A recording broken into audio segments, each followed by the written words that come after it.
Let's open up our Bibles to John chapter 6 as we prepare for this covenant meal this morning. I want to first say from the outset that this is deeply personal to the Lord. And this is the most significant meal that we could partake in. Somewhere along the line in churchianity, it has lost its significance through familiarity, by it being used as a form of church membership, by it being used as something that has become very ritualistic. But it isn't any of that at all. This represents the covenant that Jesus made with us through the Father. And this morning, what the Lord desires is for us to enter into a communion, meaning a fellowship with Him that deepens our intimacy, that strengthens our faith in Him. What the Lord desires is to bring us from one place to another. And through revelation of who He is and what He's done, there begins to be a transformation within our hearts and a renewing of the mind. That's why revelation is so important. In John chapter 6, verse 26, I think we need some for the worship team too, if you have. John 6, verse 26. And Jesus answered them and said, "Most assuredly I say to you, you seek me not because you saw the signs, but because you ate of the loaves and were filled." In other words, they were not seeking the Lord because they saw the signs and the evidences that He was the Messiah. They were seeking Him because of the blessing they had received of having their stomachs filled. Much like the church today, seeking the Lord from out of the wrong place. Seeking the Lord for what He could do for us, failing to realize that He Himself is everything we have need of. This is a revelation the Lord wants to lead us into this morning. Hear me, that Jesus alone is enough. That Jesus Himself is salvation. He doesn't give us a map and lead us to salvation. He doesn't say, "Hey, you found me, let me point you to my destination." No, friend, what Jesus is our destination. He is salvation. And they missed the signs that He was revealing to them of who He was, and they were pursuing Him rather for what He could do for them. It's almost like the person who says, "I just want to be set free from the problem that I'm in, but I don't really want to follow you, Jesus." You ever been there before? We probably have all been there before.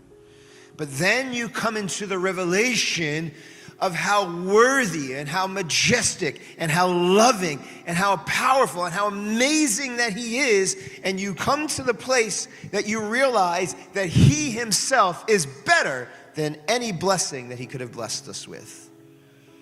And it's from that place, from that revelation that Father is desiring us to live from out of. So here He says to them, "You only followed me because you ate the loaves and were filled." And in verse 27 in chapter 6 in the book of John, He says, "Do not labor for food which perishes, but for the food which endures to everlasting life, which the Son of Man will give you, because God the Father has set His seal on Him." Interesting. Do not labor for food that does not last. So in other words, the focus and the reason for our motion and movement in life is actually to feast and draw near to him, not for the things of this world. The purpose for our energy and the detail of our focus should be on him and letting him feed us than the things of this world. Then he goes on to say, or they said to him, what shall we do that we may have the work that we shall, let me read that again. What shall we do that we may work the works of God? And Jesus answered and said to them, this is the work of God, that you believe in him whom he sent. Therefore, they said to him, what sign will you perform then that we may see it and believe you? What work will you do? Our fathers ate the manna in the desert. As it is written, he gave them bread from heaven to eat. And then Jesus said to them, most assuredly I say to you, Moses did not give you the bread from heaven, but my Father gives you the true bread from heaven. Let me stop there for a moment. When the children of Israel came out of Egypt, out of bondage, and they were wandering in the wilderness, there was no food for them, and the Lord supernaturally provided manna to sustain them. Even that was a prototype of who Jesus is and what he is for us. That God supernaturally provided life for us, substance for us, to nourish us so that we would be sustained and that we would have life and life more abundantly. And Jesus was saying, Moses didn't give you that bread. My Father gave your fathers that bread so that you would have a revelation of my coming, the true bread from heaven that would give you life. You need to have the revelation this morning that the true source of life is Jesus. In fact, his name salvation isn't just meaning salvation giving us eternal life in heaven, but salvation meaning that we have salvation from the works of darkness here on this earth. Jesus purchased your freedom here on earth, not only in eternal life. And how did he do it? By destroying the works of the devil. So we don't have to be sick. We get sick at times because we live in imperfect bodies. We live in bodies that are prone to sickness and disease, but we don't have to stay sick. We don't have to die sick. We don't have to stay in fear. We don't have to die in fear. We don't have to suffer from emotional distress anymore, because Jesus has already defeated and destroyed the works of the enemy. And when we have this revelation of him and we start living from out of him rather than from out of ourselves, we walk in his perfect will and we walk in victory. One way you could assure yourself to always be in God's will is to exchange your will for his. It's probably one of the number one questions I'm asked as a pastor. I want to know God's will for my life. Well, the way that you'll know God's will and the way that you'll stay in God's will is by crucifying your will in exchange for his. And you will stay in that place. And that's what Jesus is saying to them, that this is the will for your life, for you to live from out of the revelation of who it is that my Father has sent me to be for you. You thought the manna in the wilderness fed your fathers, but it was my Father that sent that manna. And just like he sent manna to them, he's now sent manna to you through me. He says, most assuredly, verse 32, I say to you, Moses did not give you the bread from heaven, but my Father gives you the true bread from heaven. For the bread of heaven is he who comes down from heaven and gives his life to the world. Oh, if we can only grab this revelation, we would stop looking to somebody else to meet our need. If we can only grab a hold of this revelation, we would stop putting so much pressure on our spouse to make us happy.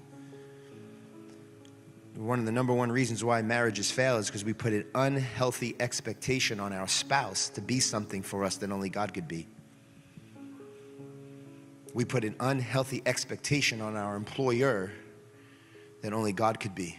We put an unhealthy expectation on the church and pastors and leadership that only God could be. We have this expectation like it's our leader's fault that we're not getting what we need. The truth of the matter is we're looking to our leader and not Jesus. Write that in your journal. Write about that in your journal. You know, we have this, I'm in this situation because, the church is full. I'm in this situation because of my spouse is full. But the truth of the matter is you're in that situation because you have not put to death the struggle of the flesh and run to Jesus. That is fire. That's Bible. That's the gospel. That's a word that makes you not come back to church.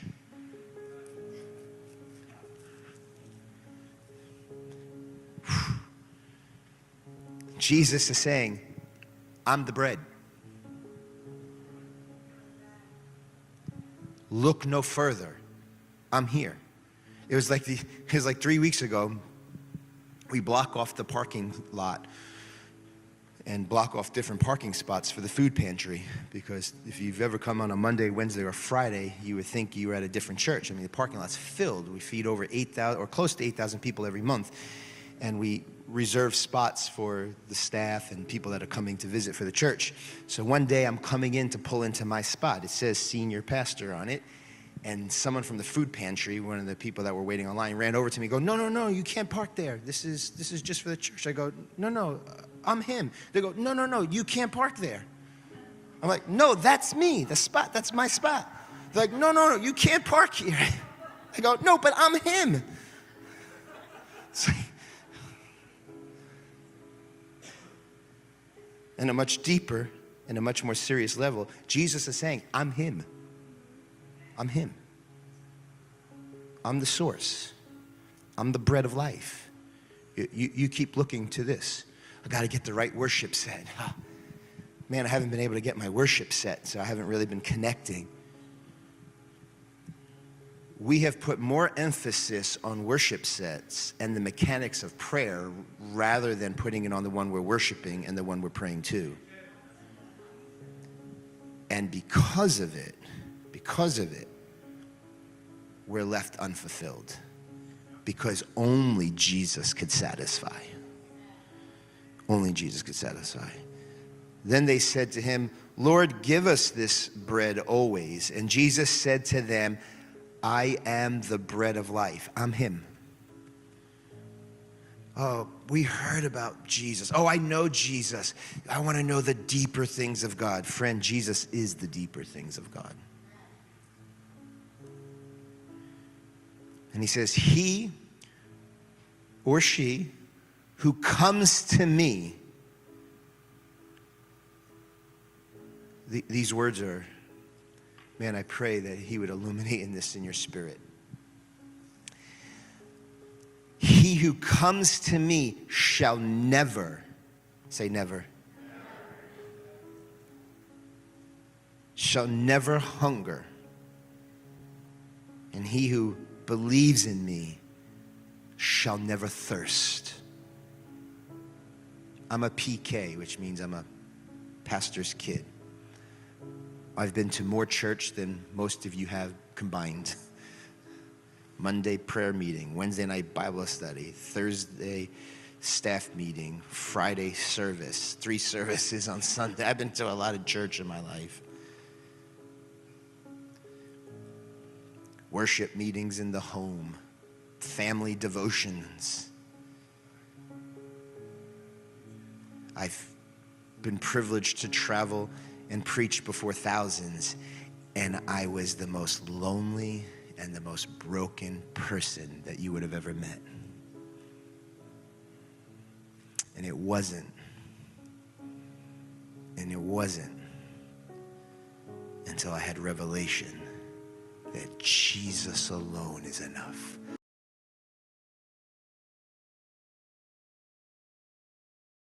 Thanks for watching. I hope this video was a real inspiration to you. Be sure to like this video and subscribe to the channel, and check out the links below.